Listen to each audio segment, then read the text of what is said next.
Hi, I'm E.D. Lewis and welcome back to my channel. And today we're going to do something a little different again. We're in the midst of the holiday season and winter is just around the corner, so I thought, you know what, let's do some holiday and winter recommendations. So, I have a list here of books that I've read, over the past couple years or so that are kind of, wintry or holiday themed. Now, some of them are horror, some of them are some fantasy, sci-fi horror, romance, that kind of thing. Well, there's 13 different ones, and I'm not going to spend too much time on each one. Now, I know that the Read What Your Own challenge is going on, and if you're participating in this, if you have any of these books on your shelf or on your Kindle, perfect opportunity to pick them up. And if you're not participating in the challenge, this one's fair game, and even maybe some of these might be some gift ideas, so who knows. Alright, let's start off with, I guess I'll just start at the top of the list, so this is going to be a little mixed. So first off is The Nutcracker by Daniel Walden. I actually have that right here. I will specify if I have it physically or not. I don't know if this is available in Kindle. I will double check and it will appear somewhere on the screen, but this is an adaptation of The Nutcracker by E.T.A. Hoffman, the original. This one has a lot of different illustrations to it. It's absolutely gorgeous. I talked about it last year. I did read it last year. Like, here's one of them. Absolutely gorgeous. Let's see if we can find one more really good one. Ooh, the battle scene.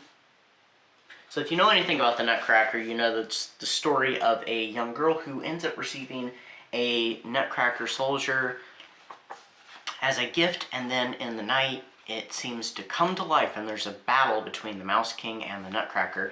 It's a little bit of gothic fantasy. I'm actually planning on reading the original, or at least there's several different translations of it, but this is one of the translations. Right here that I'm planning on reading this year, so I'm getting ready to read it very soon now. Probably by the time this video is up, I'm probably already reading it. Then we have the different book called The Nutcracker by Robin Knight. Now this one is a fantasy romance. It is not a retelling of the classic Hoffman story, but it is about a man named Jordan Donovan who is facing some difficult decisions. He's alone for the holiday, except for his grandmother, who he has to move into a nursing home. And he ends up having an accident on the road and a spiritual encounter. We'll just leave it at that. This book does get a little naughty. It is MM romance, and it's not a very long book. It's very short. You can read it in one sitting, just like the classic Nutcracker book. You can read in a single setting as well. Next up, we have A Christmas Carol by Charles Dickens. I read this I last read this a couple of years ago. I've read it at least twice now. It's the classic story of Scrooge, and how he hates Christmas, he hates the holidays, and he's a very miserly man, and he ends up getting visited by a group of spirits one by one, taking him to the past, the present, and the future. And, it's an excellent book, and it has a wonderful lesson behind it. I'm not a big fan of the holidays, but I do like some holiday stories, and that is one of my favorites. And it's also a gothic ghost story, which is very appropriate for the holiday season, since ghost stories were once a big tradition with the holidays. Next up, we have Snowblind by R. St. Clair, our very own Regina at Regina's Haunted Library. I know I've talked about this one before and reviewed it. It is a story of a family who end up going off into the woods to a cabin for the holidays, and there's some twists and turns, and the legend of a creature that lives out in the woods. So it's a bit of a cryptid book. It's not very long also. It's an excellent read, and it's not very heavy on the holiday stuff, so, it's just perfect for the season. And also, if you want that chilly winter and, the chills of the stuff that's going on without telling you, the spoilers. Alright, next up we have Let the Right One In by John Lindqvist. I hope I pronounced that right. It's Swedish. This one is, it's a vampire book, and it tells the story of Oscar, who's bullied and not living the best life until he meets this mysterious girl who moves into his apartment building, and she has a secret of her own. Well, I mean, Oscar has secrets of his own, but she also has a major secret that changes his life forever.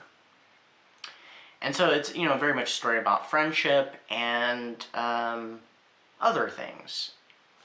Next up, we have Yuletide Invasion by J.C. Moore. Now, I read this one for Christmas in July this year, and it was a fun little read. It's not very long. You can read it also in one sitting. The sequel just came out. I haven't read that yet. I'll probably get it sometime in the near future, and I might read it for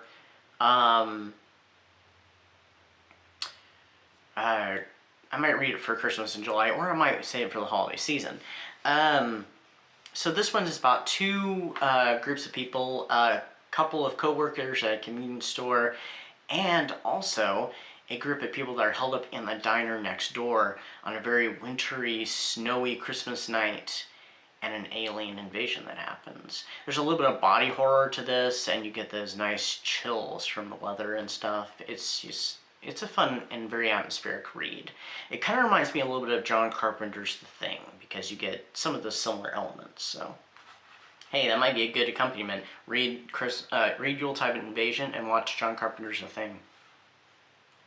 Alright, next up we have Ghost at Dusk, which I read last year. This is by Kevin Dale. I read it last year during the holiday season. Now, it takes place during both Halloween and the holidays, and it tells the story of a teenager named Tim who died in 1981 on Halloween night, and he's trapped in his childhood home, and he's been there for 30 years, being tormented by a demon. Things start to change when a new family moves into his home, and he tries to connect with them, and one day he sees another ghost child in the neighborhood. Alright, oh yeah, by the way, there's a warning with this one. Do not, I would not advise eating while reading Ghost at Dusk. I made the mistake, actually twice. I didn't think it would happen again, so I thought, oh, it'll be safe, and then it happened a second time, and just, I wouldn't recommend eating during the book, because there's just a couple of moments that are kind of, eesh. Alright, next up we have Dracula's Death, which I think I also read last year, by, I know I'm going to butcher this name, I'm so sorry, Laszlo Tamas. This tells the story of Mary, who goes to visit her dying father on Christmas at the sanitarium when she is accosted by her old music teacher who claims to be Dracula. This one is actually a very early novelization of a film. This is the earliest Dracula film we know of. It is unfortunately lost. It is a Hungarian film, and it's a good piece of film history, and even has an essay at the end talking about the history of the film and of the novelization itself and how it was found. Alright, next up is Fractals by DL Tillery. So this one is about a couple who go off on a hiking trip, and something mysterious happens. It's not a very long read. It's another one you can read in one sitting. I don't want to give too much away, but it's got those perfect chills and there's mystery to it. It has a nice twist at the ending, so highly, highly recommend.